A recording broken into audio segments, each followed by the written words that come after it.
નમસ્કાર વિદ્યાર્થી મિત્રો, શ્રી BBNPB હીરપરા કન્યા વિદ્યાલયમાં આપ સૌનું હાર્દિક સ્વાગત છે. ધોરણ 9 સામાજિક વિજ્ઞાનની અંદર પાઠ 1 થી 5 એમની અંદર જે કોઈ પાઠ હતા એ મોટે ભાગે ભારતની જે પરિસ્થિતિ હતી અને એ સમય દરમિયાન અંગ્રેજો સામેની જે લડતો હતી એ 1857ના સંગ્રામથી શરૂઆત કરી અને જે કોઈ બનાવો બન્યા અને એ બનાવ દરમિયાન જે કોઈ લડતો લડવામાં એમની વિગત હતી. પાઠ નંબર 6 1945 પછીનું વિશ્વ. અહીંયા જે આ પાઠ છે એ કોઈ એક દેશ નહીં પણ 1945 પછી સમગ્ર વિશ્વની અંદર જે કોઈ પરિસ્થિતિનો સામનો કર્યો એ પરિસ્થિતિની ચર્ચા આજે આપણે કરવાની છે. એમાં સૌથી અગત્યના બે બનાવો બન્યા.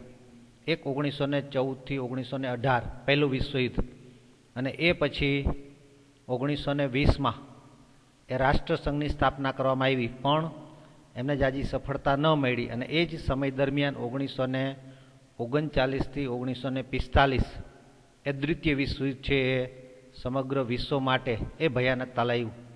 હવે એ જ સમય દરમિયાન એટલે કે 1945 પછી સમગ્ર વિશ્વની અંદર જે કોઈ પરિસ્થિતિનો સામનો કરવામાં આવ્યો એ પ્રકારનો પુનઃ એ નિર્માણ ન થાય એના માટે 24 ઓક્ટોબર 1945માં એ સમયના જે કોઈ દેશો હતા એમને કે હવે પછીનો યુદ્ધનો સામનો ન કરવો પડે એટલા માટે 1945માં એ સંયુક્ત રાષ્ટ્રસંઘની સ્થાપના કરવામાં આવી. એટલે સમગ્ર વિશ્વની અંદર બે એવા બનાવો બન્યા.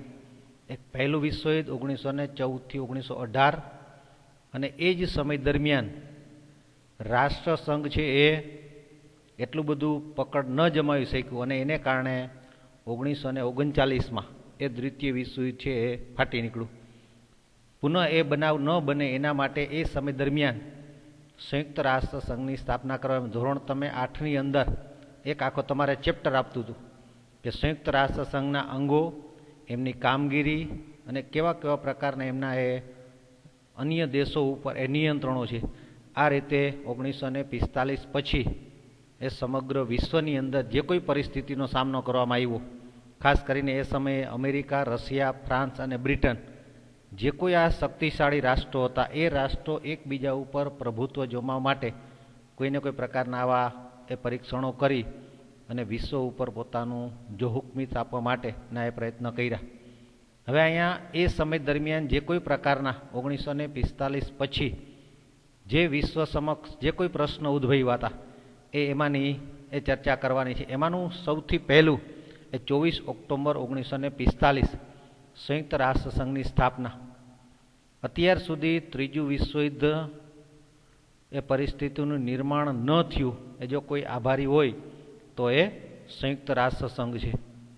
આપણે જોઈએ છીએ કે આની પહેલાં તમારે ધોરણ 8 અને 7ની અંદર જે એમના અંગો, એમની કામગીરી એ ચર્ચા કરવાના હતી પણ અહીંયા પાછું એમને એના ખતપત્ર મતલબ કે એ શા માટે જરૂરિયાત ઉદ્ભવી અને એના ઉદ્દેશો શું, સંયુક્ત રાષ્ટ્રસંઘ સ્થાપવા પાછળના ઉદ્દેશો શું હતા એ એમની ચર્ચા કરીએ તો એમાંનું સૌથી પહેલું હતું આંતરરાષ્ટ્રીય શાંતિ અને સલામતી.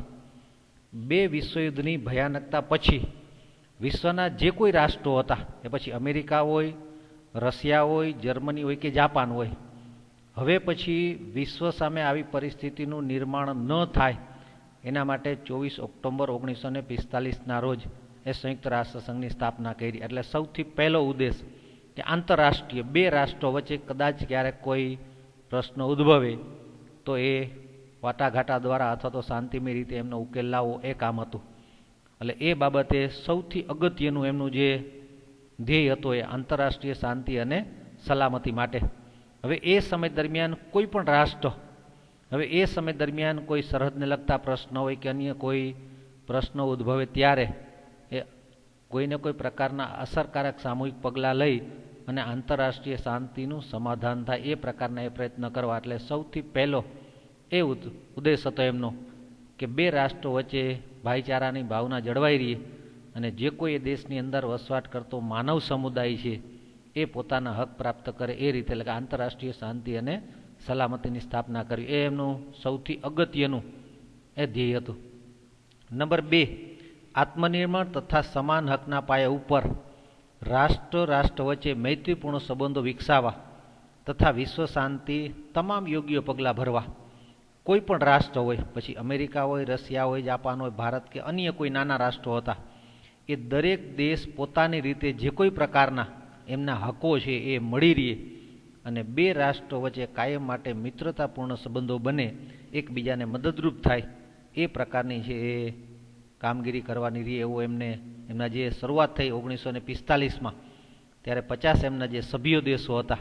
પછી જેમ જેમ દરેક રાષ્ટ્રને જરૂરિયાતો ઉદ્ભવી એમ દરેક રાષ્ટ્ર છે એ સંયુક્ત રાષ્ટ્ર સંઘની અંદર એ જોઈન્ટ થયા હતા અને મૈત્રીપૂર્ણ વ્યવહારો છે એકબીજા વિકસાવતા ગયા. એટલે બીજું એ કે દરેક રાષ્ટ્ર એકબીજા ક્યાંક ને ક્યાંક એ ઉપયોગી થવું જોઈએ. નંબર 3, દરેક દેશની જે જરૂરિયાતો છે એમાંનું પહેલું છે આર્થિક, સામાજિક, સાંસ્કૃતિક કે માનવતાવાદી સમસ્યાનું નિરાકરણ લાવવું. ક્યારેક કોઈ પણ રાષ્ટ્રની અંદર આર્થિક પ્રશ્ન ઉદ્ભવ્યો હોય કે સામાજિક પ્રશ્ન હોય કે અન્ય કોઈ એમને સંસ્કૃતિને લગતા પ્રશ્ન હોય, તો યુદ્ધ છે એ જ નહીં પણ માનવતાવાદી સમસ્યાનું નિરાકરણ લાવી અને એ મિત્રતાપૂર્ણ સંબંધો વિકસાવી અને કોઈને કોઈ પ્રશ્નનું સમાધાન કરી અને આંતરરાષ્ટ્રીય સહયોગો આપવા. હવે એ સમય દરમિયાન માની લો કે કોઈ પણ રાષ્ટ્ર એ માનવ સર્જિત કોઈ મુશ્કેલીઓ હોય કે ક્યારેક એવું બને કે કુદરતી જે કોઈ આફતો આવી હોય, એ સમયે પણ એમને એ મદદરૂપ થઈ અને એ સમસ્યામાંથી બહાર નીકળવા માટેના એ પ્રયત્ન કરવા જોઈએ.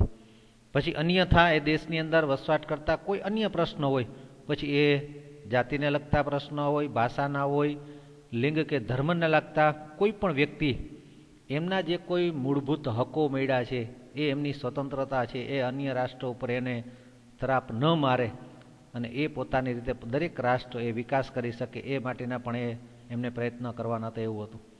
એની સાથે સાથે સમાન ધ્યેયો સિદ્ધ કરવા માટે દરેક રાષ્ટ્ર છે એ પોતાની રીતે સ્વતંત્ર છે અને એ રાષ્ટ્ર છે એ જે કોઈ પ્રકારના એ પ્રશ્નો ઉદ્ભવે ત્યારે એ કાર્યો વચ્ચે સંવાદિત લાવીને, એટલે કે ચર્ચા વિચારણા કરી અને કોઈ પણ પ્રશ્નનું છે એ સમાધાન કરવું અને કેન્દ્રીય સંસ્થા તરીકેનું કામ કરવું. દાખલા તરીકે કોઈ પણ બે રાષ્ટ્રો વચ્ચે, જે ભારત અને પાકિસ્તાન, જે તે સમયે 1947 પછી આપણે પ્રશ્ન ઉદ્ભવ્યા જમ્મુ કાશ્મીરના, અને એ સંયુક્ત રાષ્ટ્ર સંઘ જે કોઈ નિર્ણયો લે એ દરેક રાષ્ટ્રને, એટલે કે કેન્દ્રીય સંસ્થાનું એ કામગીરી કરી સમગ્ર વિશ્વને એ માર્ગદર્શન આપવું, એ કામ એમનું હતું. આ 4 મુખ્ય છે એમના ખતપત્રની અંદર ઉલ્લેખ કરેલો છે. એની સાથે સાથે એને સૌથી અગત્યનું હોય તો એ આ ખતપત્રમાંથી ફલિત થાય છે. મતલબ આપણે એ જાણવા મળે છે કે સંયુક્ત રાષ્ટ્ર સંઘનો જો મેન કોઈ ઉદ્દેશ હોય તો એ યુદ્ધને તિલાંજલિ આપી. 2 વિશ્વયુદ્ધની અંદર જે કોઈ માનવ ખુવારી થઈ, જે આર્થિક રીતે નુકસાનો થયા, એ વિશ્વનું કોઈ પણ રાષ્ટ્ર એ હવે પછી આવો બનાવ ન બને એના માટેની છે એ ઝંખના હતી અને એ 1945માં એ સંયુક્ત રાષ્ટ્ર સંઘની સ્થાપના થઈ. એટલે આ જે ઉપર મુજબના જે કોઈ 4 કે 5 મુદ્દાઓ છે એ સંયુક્ત રાષ્ટ્ર સંઘના મુખ્ય ધ્યેય છે. એટલે સૌથી પહેલું 1945 પછીનો જો કોઈ બનાવ હોય તો એ સંયુક્ત રાષ્ટ્ર સંઘની સ્થાપના. અને આજ દિન સુધી વિશ્વના દરેક દેશો જો નિયંત્રણમાં હોય, પછી એ વિશ્વની મહાસત્તા અમેરિકા હોય, રશિયા હોય કે જાપાન હોય, દરેક રાષ્ટ્ર છે એ નિયંત્રણનું રાખવાનું કામ જો કોઈ કર્યું હોય તો એ સંયુક્ત રાષ્ટ્ર સંઘ છે. એટલે એ સૌથી અગત્યનું સમગ્ર વિશ્વ માટે. અહીંયા આપણે કોઈ પણ 1 કે 2 દેશની ચર્ચા નથી કરવાની. 1945 પછી આખા વિશ્વની અંદર કયો એવો બનાવ બન્યો કે જે સમગ્ર દુનિયા માટે એ અગત્યનો હોય, અને એ હતું સંયુક્ત રાષ્ટ્ર સંઘ. એમના પછીનો જે બીજો મુદ્દો છે એ પણ પરીક્ષાની દ્રષ્ટિએ અગત્યનો છે. અહીંયા તમારે જે નામ આપ્યું છે ઠંડુ યુદ્ધ, એમનો સમયગાળો આપ્યો છે 1945 થી 1962. ખાસ વિદ્યાર્થી મિત્રો ધ્યાનમાં રાખજો, આ કોઈ પણ પ્રકારનું યુદ્ધ નથી, એક સમયગાળો આપ્યો છે, ઠંડા યુદ્ધની પરિસ્થિતિ. હવે સૌથી પહેલાં તો એ સમજવું છે કે ઠંડુ યુદ્ધ એટલે શું. 1945 થી 1962નો સમય એ ઠંડા યુદ્ધના તબક્કા તરીકે એ પ્રચલિત છે. કહેવાનો મતલબ 1945માં સંયુક્ત રાષ્ટ્ર સંઘની સ્થાપના થઈ અને એ પછી 1962 સુધી ભલે સંયુક્ત રાષ્ટ્ર સંઘે નિયંત્રણો લાદ્યા હતા, પણ એ સમય દરમિયાન 2 રાષ્ટ્રો વચ્ચે જે પરિસ્થિતિનું નિર્માણ થયું અને એ પરિસ્થિતિ એટલે તંગ વાતાવરણ ઊભું થયું અને એને કારણે વિશ્વના જે કોઈ પ્રકારનું પરિસ્થિતિનું નિર્માણ થયું એમને કહેવામાં આવે છે ઠંડા યુદ્ધનો સમયગાળો. કોઈ પણ પ્રકારનું યુદ્ધ નથી, પણ જે તંગ વાતાવરણ હતું, જે એકબીજા ઉપર વિશ્વાસ ન હોય, ભયનું વાતાવરણ હતું, આ ભયના વાતાવરણને ઠંડા યુદ્ધના તબક્કા તરીકે ઓળખવામાં આવે છે. ઘણી વખત વિદ્યાર્થી મિત્રો છે એમની અનુકૂળતા મુજબ એ જવાબ લખતા હોય છે, એટલે ખાસ યાદ રાખજો, કોઈ પણ પ્રકારનું યુદ્ધ નથી, પણ જે પરિસ્થિતિ બની 45થી 62નો સમય સમગ્ર વિશ્વની અંદર, અને એ પરિસ્થિતિ કેવી હતી તો કે એકબીજા રાષ્ટ્રો છે એ બીક હતી, એકબીજા રાષ્ટ્રોને ભય હતો, એકબીજા રાષ્ટ્રો વચ્ચે લાગણીઓ નહોતી, અને કાયમ માટે એ કોઈને કોઈ પ્રકારની મુશ્કેલીનો સામનો કરતા હતા. અને આ મુશ્કેલી એટલે ઠંડા યુદ્ધનો તબક્કો. યુદ્ધ નથી, પણ એ સમય દરમિયાન જે કોઈ વિશ્વની બે આપણી મહાસત્તા અમેરિકા અને રશિયા એ બે પોતપોતાના વિસ્તાર વધારવા માટે, પોતાનું ક્ષેત્રફળ વધારવા માટેના જે કોઈ પ્રયત્નો કર્યા, અને એને કારણે આખું વિશ્વ છે એ કોઈને કોઈ પ્રકારની એ મુશ્કેલીનો સામનો કર્યો, એને આપણે ઠંડા યુદ્ધની પરિસ્થિતિનું નિર્માણ કહેવામાં આવે છે. પરીક્ષાની અંદર તમારે બે મુદ્દાની અંદર એમનો ઉલ્લેખ કરવામાં આવશે. એક ઠંડા યુદ્ધના કારણો અને બીજું આવશે એમના પરિણામો. હવે સૌથી પહેલાં આપણે જોઈએ કે એમના કારણો કેવો એવો બનાવ બન્યો કે 1945થી 1962 સમય આ તંગ વાતાવરણ ઊભું. એમાં ખાસ કરીને જે કોઈ પ્રકારના એ સમયના એટલે કે બીજા વિશ્વયુદ્ધ પછી ઇંગ્લેન્ડ, ફ્રાન્સ જેવી જે મહાસત્તાઓ હતી એમની નેતાગીરી છે અમેરિકા અને રશિયાએ છે એ લઈ લીધી. કારણ કે આપણે જોઈએ જે તે સમય એટલે કે 1945 પહેલાં અમેરિકા અને રશિયા એ શક્તિશાળી રાષ્ટ્ર હતા, અને એમને ઇંગ્લેન્ડ અને ફ્રાન્સ પહોંચે પોતાની પાસેથી જે કોઈ સત્તાઓ હતી એ એમને જૂટવી લીધી. એટલે એ સમયની જે કોઈ પરિસ્થિતિનું નિર્માણ થયું હોય તો એ અમેરિકા અને રશિયાને કારણે. હવે એ જ સમય દરમિયાન બીજા વિશ્વયુદ્ધ પછી ઇંગ્લેન્ડ, ફ્રાન્સ, રશિયા અને અમેરિકા એક સાથે રહ્યા હતા, પરંતુ યુદ્ધ પૂરું થયા પછી જે રશિયામાં સામ્યવાદીની સ્થાપના થઈ અને વિચારસરણીને કારણે અમેરિકા અને ઇંગ્લેન્ડથી રશિયા જુદું પડી ગયું. 1945ના સમય દરમિયાન જે દેશો સાથે હતા, પછી ઇંગ્લેન્ડ, રશિયા, ફ્રાન્સ અને અમેરિકા, પણ ક્યાંક ને ક્યાંક રશિયાની વિચાર જુદી હોવાને કારણે એ એમનાથી જુદું પડ્યું, અને એને કારણે એ વાતાવરણ છે એ તંગ બન્યું ને ક્યાંક ને ક્યાંક મુશ્કેલીનો સામનો છે એ કરતા ગયા. હવે એ પછી વિશ્વના જે કોઈ શક્તિશાળી બે રાષ્ટ્રો આવ્યા બીજા વિશ્વયુદ્ધ પછી, અમેરિકા અને રશિયા, સમગ્ર વિશ્વ ઉપર પોતાનું પ્રભુત્વ સ્થાપવા માટે એ એમને સક્રિય પ્રયત્નો કર્યા, અને એને કારણે 1945થી 62નો એ સમય એવો આવ્યો કે બે રાષ્ટ્રો વચ્ચે એ તંગદિલી ઉદ્ભવી, અને કાયમ માટે છે એ કોઈને કોઈ પ્રકારનું એ વાતાવરણ એ સર્જાયું હતું. એટલે આ ખાસ કરીને ઠંડા યુદ્ધનું જો કોઈ મેન કારણ હોય તો એ અમેરિકા અને રશિયા હતું. હવે એ સમય દરમિયાન વિશ્વના મોટાભાગના દેશો એ ક્યાં બીજા રીતે કોઈને કોઈ પ્રકારની લશ્કરી સંગઠનોની સ્થાપના કરી. તમારે આના પછીનો એક મુદ્દો આવશે, નાટો, સિયાટો અને સેન્ટો કરા. દરેક રાષ્ટ્ર પોતપોતાની શક્તિનું પ્રદર્શન કરવા માટે એ પ્રકારની એક આંધળી દોડ કહી શકાય એવા પ્રકારનું એ શસ્ત્રોના ઉત્પાદન કર્યા, અને આખું વિશ્વ છે એ ભયમાં મુકાઈ ગયું. એ પણ પરિસ્થિતિ એ ઠંડા યુદ્ધનું કારણ છે આપણે એમ કહી શકીએ. દ્વિતીય વિશ્વયુદ્ધ પછી આ બે મહાસત્તા એટલે કે અમેરિકા અને રશિયા બે વચ્ચે સંબંધો તણાવપૂર્ણ હોવાને કારણે એકબીજા ઉપર અવિશ્વાસનું વાતાવરણ સર્જાયું, અને એને કારણે પણ આપણે એમ કહી શકાય કે ઠંડા યુદ્ધનું એ પરિસ્થિતિનું નિર્માણ થયું હતું. અહીંયા છેલ્લે કદાચ પાછું આપણે એમની ચર્ચા કરીએ કે ઠંડા યુદ્ધની પરિસ્થિતિનું નિર્માણ મતલબ શું? સત્તા માટેની ખેંચતાણો, વિશ્વ ઉપર પોતાનું પ્રભુત્વ જમાવવા માટે જે કોઈ પ્રકારના પ્રયત્નો કરવામાં આવ્યા એને ઠંડા યુદ્ધ એટલે કે તંગ પરિસ્થિતિ, ખેંચતાણ, અને એને કારણે એ એક તબક્કા તરીકે એ ઓળખવામાં આવે છે. એટલે ખાસ તમારે જે કોઈ પ્રકારના પ્રશ્નો પૂછાશે એમાં ઠંડા યુદ્ધના કારણો અને પરિણામો, એટલે એમાંથી સૌથી અગત્યનું હોય તો વિશ્વ સમક્ષ જે કોઈ અમેરિકા અને રશિયા જેવા દેશો હતા એ વિશ્વ ઉપર પોતાનું પ્રભુત્વ જમાવવા માટે જે કોઈ પ્રકારના પ્રયત્ન કર્યા એને કારણે સૌથી અગત્યનું જો કોઈ કારણ હોય તો એ અમેરિકા અને રશિયા એ ઠંડા યુદ્ધના કારણ તરીકે છે. હવે એ પરિસ્થિતિ પછી વિશ્વ સમક્ષ શું એમના પરિણામો આવ્યા? 1945થી 62 સમય દરમિયાન એવું શું પરિણામ આવ્યું કે જેને કારણે ક્યાંક ને ક્યાંક વિશ્વ ઉપર છે એ અસર જોવા મળી? તો કે એ સમય દરમિયાન મતલબ ઠંડા યુદ્ધના સમય દરમિયાન બે મહાસત્તા અમેરિકા અને રશિયા અનેક વખત આમને સામને આવી ગયા. મતલબ ત્રીજા યુદ્ધની પરિસ્થિતિનું નિર્માણ થયું, કારણ કે બે પોતાનું વર્ચસ્વ જમાવવા માટે કોઈને કોઈ પ્રકારના એ પ્રયત્ન કરી રહ્યા હતા. એટલે અમેરિકા અને રશિયા એ અનેક વખત આમને સામને આવી ગયા, પણ ત્રીજું વિશ્વયુદ્ધ ન થયું. એ સમગ્ર વિશ્વ માટે છે એ ક્યાંક ને ક્યાંક ફાયદાકારક હતું.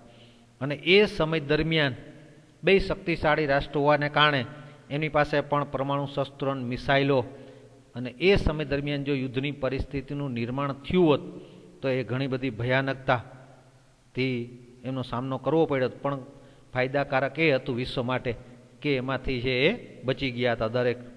હવે બંને મહાસત્તાઓ વચ્ચે શરૂ થયેલા શસ્ત્ર સ્પર્ધા પરાકાષ્ઠાએ પહોંચી ગઈ હતી. શું બન્યું તો કે 1945 થી 62 સમય દરમિયાન બે પરાકાષ્ઠાએ પહોંચી. મતલબ અમેરિકા અને રશિયા એટલા બધા પરમાણુ બોમ્બને મિસાઇલને જે કોઈ પ્રકારના એ યુદ્ધની સામગ્રીની જરૂરિયાતો હતી એમને છે એ ઉત્પાદન ચાલુ રાખ્યું, અને ક્યાંક ને ક્યાંક વિશ્વ માટે એ ખૂબ જ નુકસાનકારક સાબિત થયું હતું. દુનિયાના મુખ્ય શક્તિશાળી રાષ્ટ્રો વચ્ચે આંતર સંબંધોમાં આમૂલ પરિવર્તન આવ્યું. મતલબ આ સમય એવો આવ્યો કે વિશ્વના જે કોઈ શક્તિશાળી રાષ્ટ્રો હતા એ રાષ્ટ્રો વચ્ચેના જે સંબંધો હતી એમની અંદર ઘણો બધો એ બદલાવ આવ્યો. બદલાવ એટલા માટે આવ્યું કે વિશ્વના ઘણા બધા રાષ્ટ્રો એવા હતા કે એમને કોઈ પણ એક રાષ્ટ્રની તરફેણ કરવી એ ઘણી બધી મુશ્કેલ હતી. દાખલા તરીકે આપણે ભારતની વાત કરીએ તો એ સમયના આપણા પહેલા વડાપ્રધાન જવાહરલાલ નહેરુએ જે નીતિ અપનાવી એ બિન જોડાણવાદની નીતિ અપાવી, અને એને કારણે અમેરિકાને છે એ ભારત પ્રત્યે જે કોઈ પ્રકારની એ લાગણીઓ હતી એમની અંદર ફેરફારો થયા, અને રશિયા છે એ ભારત માટે કાયમ મિત્ર તરીકે ઉભર્યું. એટલે એ સમય દરમિયાન એટલે કે 1945 પછી એ વિશ્વના જે કોઈ રાષ્ટ્રો હતા એમની અંદર પણ ક્યાંક ને ક્યાંક આંતરરાષ્ટ્રીય સંબંધોની અંદર છે એ ફેરફાર આવ્યું હતું. દ્વિતીય વિશ્વયુદ્ધના અંતે જગતમાં અમેરિકા અને અણુબોમ્બ બનાવતી એક વિનાશકારી શસ્ત્રો ધરાવતું ઈસવીસન 1949માં સોવિયત યુનિયન સફળ આગમન કરી પોતાની તાકાતનું પ્રદર્શન કર્યું. આપણે આના પછીનો એક મુદ્દો આવશે કે વિશ્વના જે કોઈ રાષ્ટ્રો છે એમને કેવા કેવા પ્રકારના સંગઠનોની સ્થાપના કરી. કહેવાનો મતલબ એ 1962 પછી વિશ્વના જે કોઈ રાષ્ટ્રો હતા એ દરેક રાષ્ટ્રે પોતાની તાકાત પ્રમાણે એ કોઈને કોઈ પ્રકારના એ અણુબોમ્બને મિસાઇલો કરી અને એ સંગઠનોની સ્થાપના કરી, જેથી કરીને વિશ્વ છે એ ક્યાંક ને ક્યાંક આંતરરાષ્ટ્રીય જે કોઈ પ્રકારના સંબંધો હતા એમની અંદર પણ એ ફેરફારો જોવા મળે છે.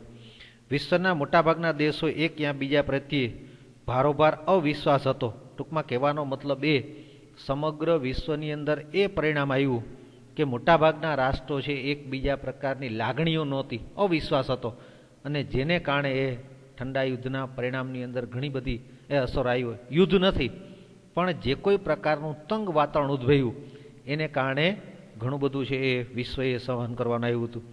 એ ક્યાં બીજી રીતે ભય સતાવતો હતો, અને તેને કારણે સમગ્ર વિશ્વ છે એ જૂથની અંદર વહેંચાયેલું હતું. એટલે આ પરિસ્થિતિનું નિર્માણ એ 1945 થી 1962 દરમિયાન એ નક્કી કરવામાં આવ્યું હતું. પરીક્ષાની અંદર તમારે 3 માર્કની અંદર અથવા તો 4 માર્કની અંદર આ પ્રશ્ન અવારનવાર પૂછાય છે. ઠંડા યુદ્ધના કારણો અને પરિણામો. ખાસ એ પરિસ્થિતિ ધ્યાનમાં રાખજો કે કોઈ પણ પ્રકારનું યુદ્ધ નથી. જે કોઈ પરિસ્થિતિ 1945 પછીનું નિર્માણ થયું એમને એ ઠંડુ યુદ્ધ તરીકે એક તબક્કા તરીકે ઓળખે છે. અને એના કારણની અંદર સૌથી અગત્યનું હોય તો અમેરિકા અને રશિયા એને જે કોઈ પ્રકારની વિસ્તારવાદ, જે પોતાનું વર્ચસ્વ જમાવવા માટેના પ્રયત્નો કર્યા એને કારણે એ પરિસ્થિતિનું નિર્માણ થયું છે.